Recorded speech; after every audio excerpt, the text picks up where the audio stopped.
बिहार में 5वीं क्लास की छात्रा स्कूल जाती है। स्कूल जाने के बाद जब लंच का टाइम होता है तो वो खेलती रहती है और इसी बीच एक क्लासरूम में चली जाती है, जहां जाकर वो देखते हैं कि एक टीचर और एक मैम आपस में रोमांस कर रहे हैं।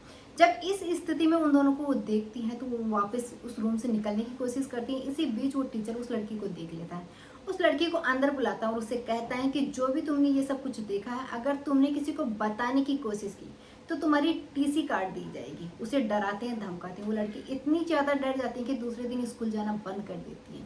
उसके घर वाले हैं वो भी उससे पूछते हैं कि बेटा तुम स्कूल क्यों नहीं जा रही हो। वो लड़की कुछ भी जवाब नहीं देती अपने घर वालों को। इसी बीच 4-5 दिन ऐसे करते करते बीत जाते हैं। उसकी फ्रेंड है जीनत, वो उसके घर जाती है और उसे कहती है कि जोया तुम स्कूल क्यों नहीं आती हो।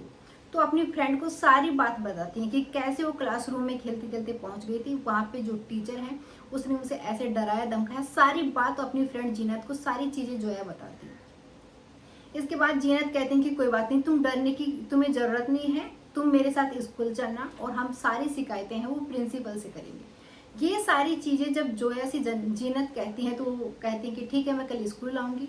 वक्त आता है 27 अगस्त 2025। 27 अगस्त 2025 की सुबह लगभग 10:15 का समय हो रहा था। स्कूल के अंदर जोर जोर से चीखने चिल्लाने की आवाज़ें आती हैं।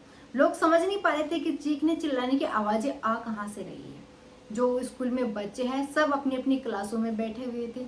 इसी बीच एक रसोईया है, वो देखते हैं कि एक बाथरूम है जो हमेशा से बंद पड़ा रहता है, उसमें धुआं निकल रहा है। तो वो जोर जोर से चीखने चिल्लाने लग जाते हैं। उसी बीच जो टीचर और जो बाकी के स्टाफ, स्कूल के बच्चे सभी दौड़ करके वहाँ आते हैं और वहाँ आने के बाद जो बाथरूम को तोड़, जो बाहर से अंदर से लोग था, उस दरवाजे को तोड़ा जाता है तो देखा जाता है उसके अंदर 13 साल की लड़की जोया, उसकी लाश जल रही थी। ये सारी चीज़ें देखी जाती हैं। जोया बार बार चिल्ला रही थी कि मुझे बचा लो, मुझे बचा लो।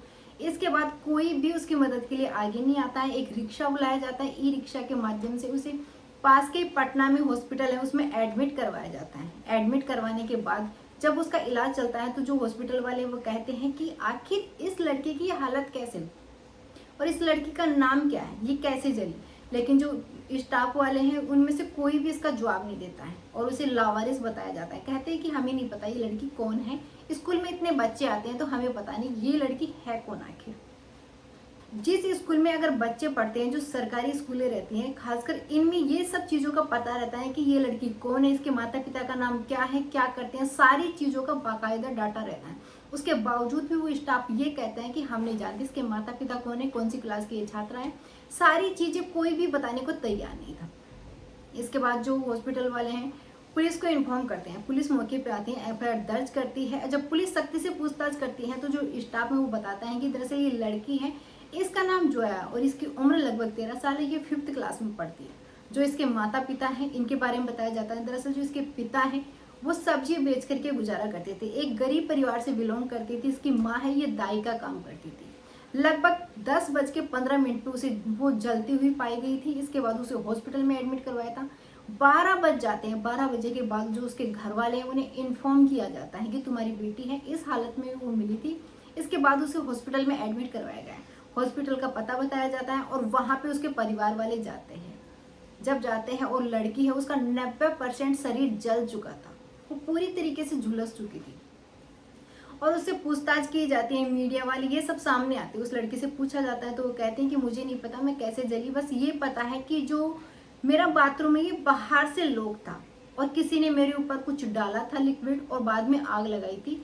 तो उससे पूछा जाता है कि आखिर तुम्हें किसने जलाया, तो वो कहते हैं कि ये नहीं पता किसने जलाया था, मुझे हाथ दिखाई दिए थे, बाकी कुछ नहीं दिखाई दिया। वो लड़की बार बार ये कहती है मुझे बचा लो, मुझे बचा लो। ये सब हालत उसके घर वाले देखते हैं तो उन घर वालों की भी हालत खराब हो जाती है कि आखिर उसके बेटे की हालत, ये सब कुछ किसने किया, इसके जिम्मेदार कौन है। इसके बाद जो उसके घर वाले हैं जिस स्कूल में जहाँ पे वो जली थी वहाँ जाते हैं। वहाँ जाने के बाद देखते हैं तो उन्हीं में से एक स्टाफ वाले कहते हैं कि ये बाथरूम हमेशा से लॉक रहता है और आज ये बाथरूम है इसका लॉक कैसे खुला।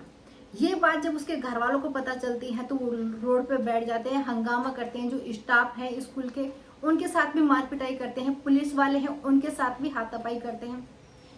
पुलिस तुरंत एक्शन में आती है और उन सबको शांत कराने की कोशिश करती है और उन्हें सांत्वना देती है कि जो तुम्हारी बेटी के साथ हुआ है उसे इंसाफ दिलाया जाएगा।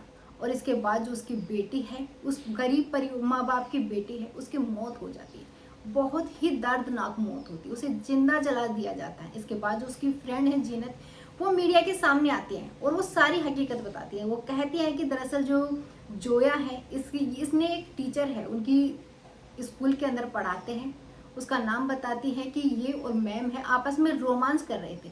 ये चीज़ें जोया देख लेती है और इसी के विरोध में उसे डराते हैं, धमकाते हैं और उसे टीसी काटने की और स्कूल में आने के लिए मना कर देते हैं। इस बात से वो डरी हुई थी। मैंने उसे कहा था कि तुम स्कूल आना और ये सारी बातें हम प्रिंसिपल साहब हैं इन्हें बताएंगे, लेकिन प्रिंसिपल साहब से पहले ही बताते, इससे पहले ये सब कुछ हादसा उनके साथ हो चुका था। आखिर इसका जिम्मेदार कौन है?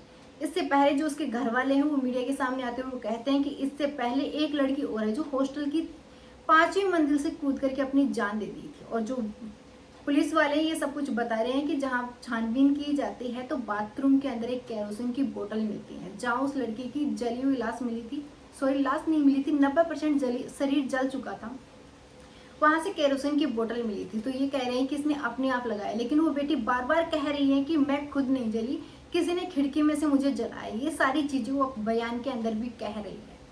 अब देखते हैं इस केस के अंदर आगे क्या होता है। फिलहाल इसका कोई पुख्ता सबूत नहीं मिला है और ऐसे वीडियो देखने के लिए आप हमारा चैनल सब्सक्राइब